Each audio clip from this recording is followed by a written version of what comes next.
ప్రేక్షకులందరికీ నమస్కారం. 2024 సంవత్సరం డిసెంబర్ 1వ తేదీ నుండి డిసెంబర్ 7వ తేదీ వరకు గల వార ఫలాల్లో మిథున రాశి వారికి ఎలా ఉండబోతుంది, అలాగే ఈ రాశి వారు చేయాల్సిన పరిహారాలు ఏమిటో తెలుసుకునే ముందు మీరు ఏమైనా సమస్యలతో బాధపడుతుంటే వాటి పరిష్కారం కోసం మీరు స్క్రీన్ మీద కనిపిస్తున్న మా గురువు గారి నెంబర్కి కాల్ చేసి మీ సమస్యలకి తగిన పరిష్కారం పొందండి. ఖచ్చితంగా మీ సమస్య పరిష్కారం అవుతుంది. అలాగే మీరు మొదటిసారి మా ఛానల్ని చూస్తున్నట్లయితే వెంటనే సబ్స్క్రైబ్ చేసుకోండి. అలా చేసినట్లయితే మీరు మా వీడియోని మిస్ అవ్వకుండా చూడవచ్చు. ఇక పూర్తి వివరాల్లోకి వెళ్తే మిథున రాశి వారికి ఈ వారం 8వ ఇంట్లో శని ఉండడం వల్ల ఈ వారం మొత్తం ఆరోగ్య సమస్యలు మిమ్మల్ని ఇబ్బంది పెట్టవచ్చు. కాబట్టి మీ మానసిక స్థితిని మెరుగుపరచడానికి ఈ సమయంలో క్రమం తప్పకుండా ధ్యానం మరియు యోగా సాధన చేయండి. ముఖ్యంగా ఈ వారం మీరు అధికంగా శారీరక శ్రమల్లో పాల్గొనడం చాలా మంచిది. అలాగే ఈ వారం మీ రాశి చక్రం యొక్క ఆర్థిక జీవితం సాధారణం కంటే మెరుగ్గా ఉంటుంది. ఎందుకంటే ఒకవైపు అవాంఛిత ఖర్చులు మీకు కొంత ఇబ్బందిని ఇస్తాయి, కానీ మరోవైపు అనేక వనరుల నుండి డబ్బు రసీదు కారణంగా మీరు ఈ ఖర్చులన్నింటినీ వదిలించుకోవచ్చు. దీనివల్ల మీ ముఖం మీద చిరునవ్వు ఉంటుంది. కాబట్టి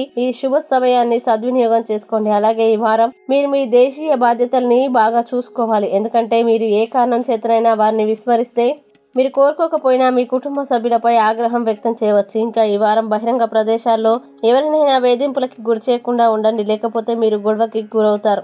ఇక ఈ సమయంలో మీరు మీ ఏదైనా రుగ్మతల్ని వదిలించుకోగలుగుతారు. దీని ద్వారా మీరు మీ మైదానంలో మరింత కష్టపడి మీ లక్ష్యాన్ని సాధించడానికి ప్రయత్నిస్తారు. అలాగే ఈ వారం చాలా మంది విద్యార్థులు ఆరోగ్యం చెడిపోతుంది. కాబట్టి ఈ విషయాన్ని మొదటి నుండి గుర్తుంచుకోండి, జాగ్రత్తగా ఉండాలి. ఇక మిథున రాశి వారు ఈ వారం చేయాల్సిన పరిహారాలను గనక చూసినట్లయితే బుధవారం నాడు పేద పిల్లలకి స్కూల్ నోటు పుస్తకాలు దానం చేయండి. అలాగే ఈ వారం మిథున రాశి వారికి అనుకూల తేదీలు గనక చూసినట్లయితే వీరికి 3, 6 తేదీలు చాలా మంచి రోజులు. ఈ తేదీల్లో ఏ పని ప్రారంభించినా సరే మంచిది. ఈ వీడియోని లైక్ చేయండి, షేర్ చేయండి. మరియు మీరేమైనా సమస్యలతో బాధపడుతున్నట్లయితే వాటి పరిష్కారం కోసం ఒక్కసారి గురువుగారి నెంబర్కి కాల్ చేసి మీ సమస్యలకి తగిన పరిష్కారం పొందండి. ఖచ్చితంగా మీ సమస్య పరిష్కారం అవుతుంది. ఇంకా మీరు అనుకున్నటువంటి అన్ని పనుల్లో అంతా మంచి జరగాలని కోరుకుంటూ సర్వేజన సుఖినో భవంతు.